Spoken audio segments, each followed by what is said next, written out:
I'm Sharon Squassoni. I direct the Proliferation Prevention Program here at the Center for Strategic and International Studies. Welcome to another edition of our Iran nuclear deal series of interviews. And today with me I have John Wolfstall, who is a non-resident associate at the Belfer Center at Harvard University. He was President Barack Obama's special assistant and a senior director at the National Security Council. Welcome, John. Thanks, Sharon. Thanks for having me. So here we are after the election with a new president and a not very well-defined policy yet on the Iran deal. Can you just, for our audiences, describe what you think were the highlights or the biggest advantages of this agreement that we signed, not just with Iran, but with our European allies and Russia and China, and then we'll move on from there and talk about what the future looks like. Sure.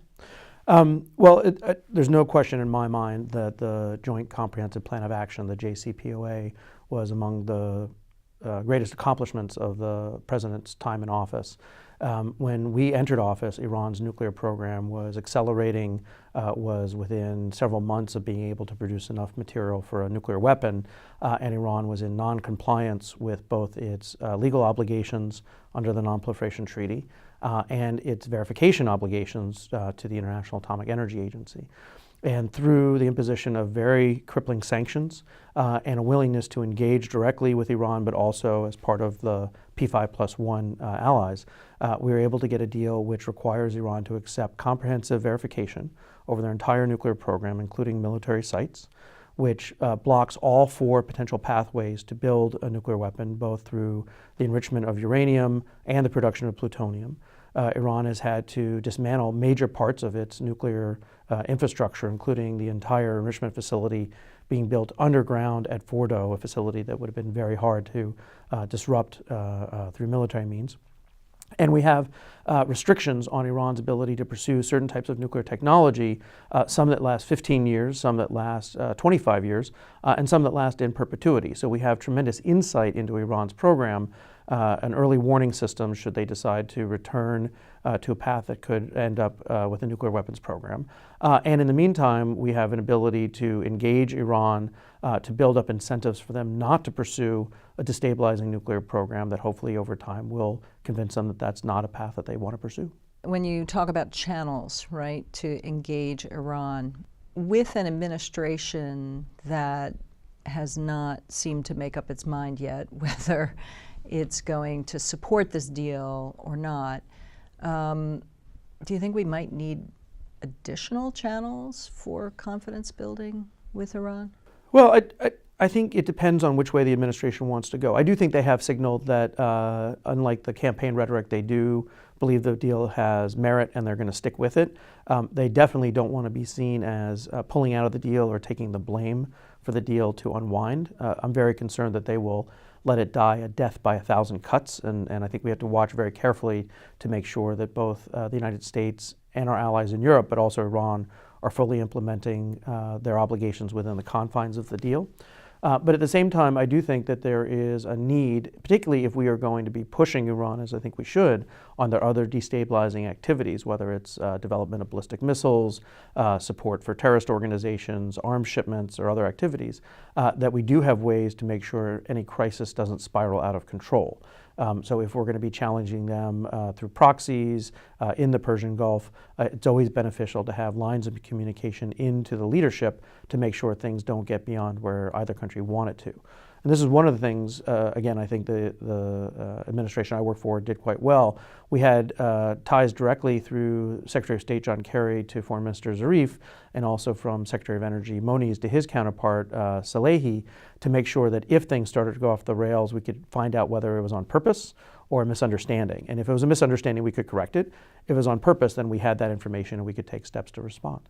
Right. So when you say that members of the administration have shown that they may support this deal, I assume you're referring to Rex Tillerson, Secretary of State, who said he would review the deal.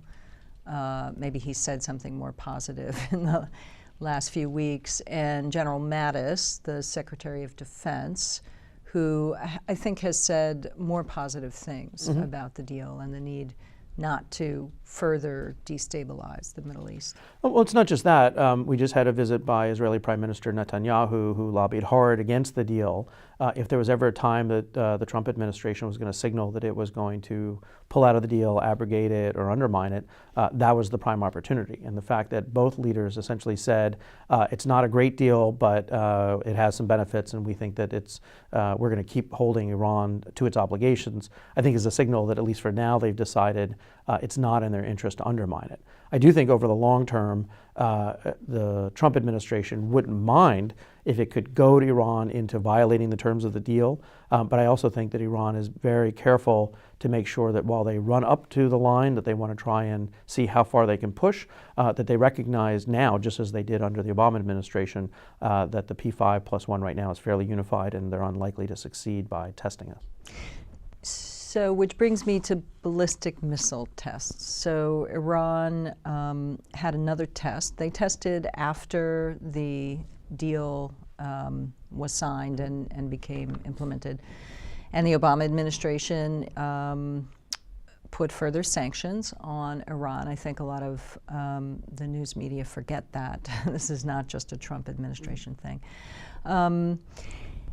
Could this be the Achilles heel of this agreement? Clearly, you know, Iran has a long, long history of walking right up to that line. And some folks argue that the terms of the Joint Comprehensive Plan of Action actually gave them a little more wiggle room in terms of testing, being able to test ballistic missiles than they had under previous UN Security Council resolutions.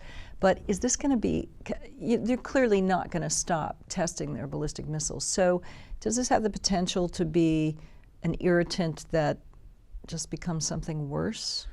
Again, I think it depends on how the administration wants to handle it. There's no doubt that we would have preferred an agreement that Iran agreed not to develop and test and possess ballistic missiles. We were not prepared to abandon constraints on their nuclear program, however, in order to get a ballistic missile ban, which, while we favored it, was beyond what could be negotiated. And other countries in the P5+1 also weren't prepared to hold out for ballistic missile restrictions.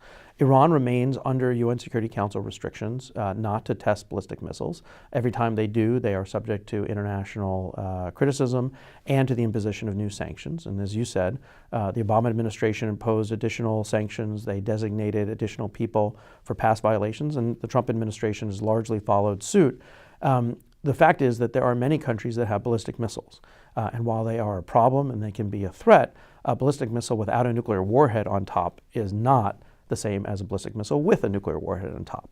And so it is a different category of threat that we believe we can manage through other means.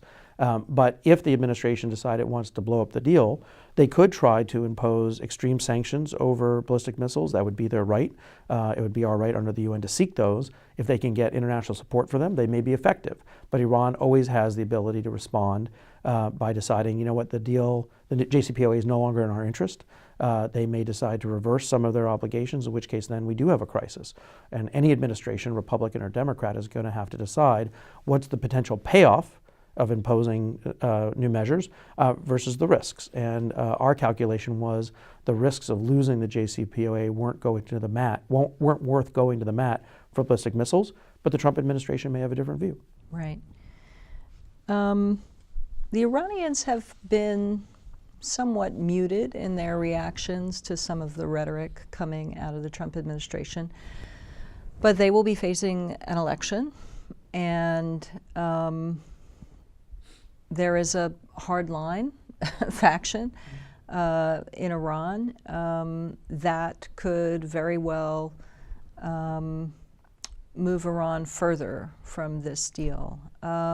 What would you recommend, if it's at all possible, to for the Trump administration to avoid antagonizing those hardliners in Iran? Well, I don't know that the administration necessarily needs to avoid antagonizing the hardliners. I think any administration, particularly the Trump administration, should determine what our national security interests are, and they should make sure that they protect them. And we have a number at stake in and around the region. But at the same time, I think we have a much greater priority, which is right now our European allies, the ones that are closest to us and that we need with us to confront Iranian challenges, are very worried about the direction of American foreign policy and security policy. There are doubts about our commitment to NATO. There are doubts about our commitment to multilateral international rule of law. And so my first recommendation is if the Trump administration wants to put pressure on Iran, over which there's good cause, then they need to be working much more closely and in a way that reassures our European allies. If they have a solid basis and that relationship and those relationships are stable, then I think we have to think a little bit more carefully about what's actually going on inside Iran. And quite frankly, I think the Iranians themselves don't know how this is going to play out. The death of Rafsanjani, the head of the Expediency Council, the major figure in the moderates, if you want to use that terminology in Iran, died. Nobody really knows whether Rouhani is going to be able to be reelected, whether there will be a more hardline element. Regardless of who is the president of Iran, we know that Khomeini is the leader. He has decided that the deal, while imperfect, serves his interests over the interim period, and that gives us time and space to make sure that our security interests are protected in the region. And I think that is going to play itself out depending on how we decide to prioritize our interests. So one of the lessons an observer might take away from all of this is that if you engage in deals with the United States, it's far better if there are other partners in the deal, that it's multilateral. So I'm wondering, you've done a lot of work on North Korea over the years. Do you think North Korea, I mean, of course we can't know what is in their minds, but I would say there's a pretty strong lesson there that any kind of deal with North Korea that might limit their capabilities should not be a bilateral one, which could be risky in the case of the change of administrations in the U.S., but a multilateral one. Does that argue for six-party talks again with North Korea? I mean, again, I think it depends on what your starting point is. I personally am very pessimistic that this North Korean regime is going to accept any constraints over their nuclear or missile programs. I think it's pretty clear that they have determined that their possession of these capabilities is central to their ability to maintain power and to maintain themselves as an independent sovereign state. So I don't think it matters whether we have a bilateral deal, a trilateral deal, a six-party deal, a UN-endorsed deal. I think the only way that North Korea gives up its nuclear weapons program is if the leadership changes. Now, I'm not an advocate for regime change. I don't think that we should be pushing to eliminate the leaders of North Korea or any other country. But at the same time, I think countries like China have to recognize that things are only going to get more difficult for China as North Korea continues to advance these programs. We are going to have to look after our own security interests, and that means protecting Japan and South Korea very, very strongly. That's going to develop all kinds of military and alliance capabilities that undermine China's security.